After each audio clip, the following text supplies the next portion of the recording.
कामले जी और केटली, इनको याद रखना आपको। अशोक कामले है। आने वाली 15 तारीख को 9 नंबर केटली बटन दबाकर अशोक कामले को बहुमतों से विजय बनाएंगे।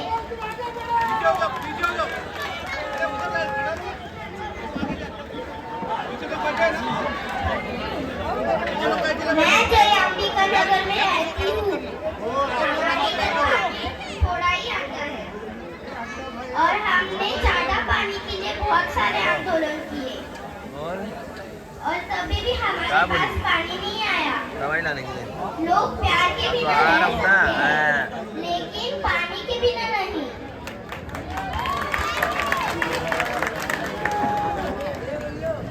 एक ही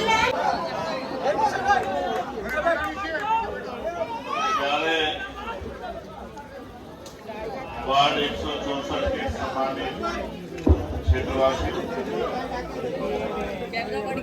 आज चुनावी कार्यक्रम की वजह से मुझे आपके बीच आने का मौका मिला और कार्यक्रम आपकी समस्याओं से अपनी बात को बैठ के देखता हूँ, दिल्ली में बैठ कर देखता हूँ तो मुंबई ऐसी नहीं जैसी हमने देखी है। उसका बड़ा नाम बॉम्बे, और उसको पहचानने के लिए भारत में बॉलीवुड, तो जैसी किस्से कहानियां उनको दिखाई जाती हैं, गलियां, बड़ी बड़ी गाड़ियां, और अभी तो मैं देख रहा हूँ हर 3, 4, 5 मिनट प्लेन जाता है सबके ऊपर से।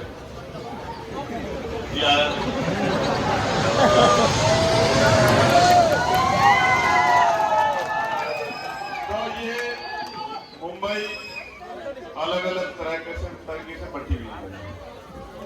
एक मुंबई है जिसमें हम खड़े, एक मुंबई वो है जिन गलियों से हम लोग निकल के आए। और आप विश्वास करो, मैं अपने साथियों से कह रहा था कि हम जिन घरों में रहते हैं वो बहुत बड़े, अगर इसके अकॉर्डिंग देखें तो महलों जैसे, हमें वो छोटे लगते हैं काम के समय, लेकिन मैं यहाँ लोगों का जीवन देख रहा था।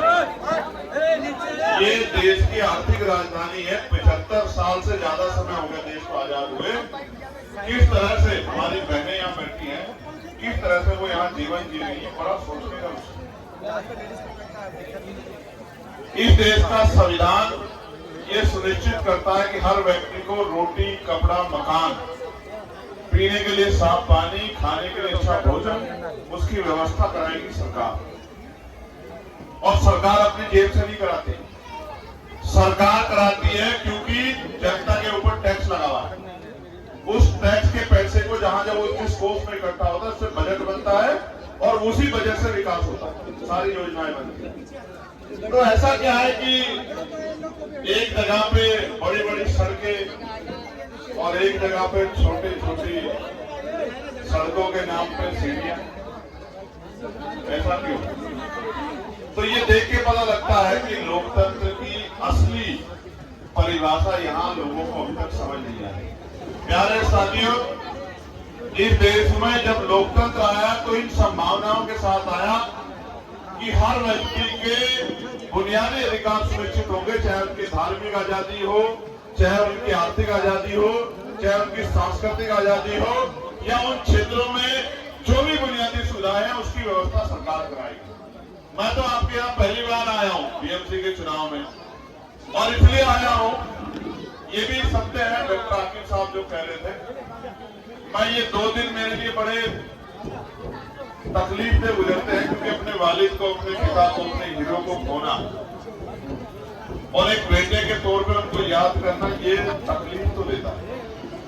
तो मेरे पिता मेरे हीरो थे। 2013 में मैंने उनको खो दिया, 13 साल हो गए।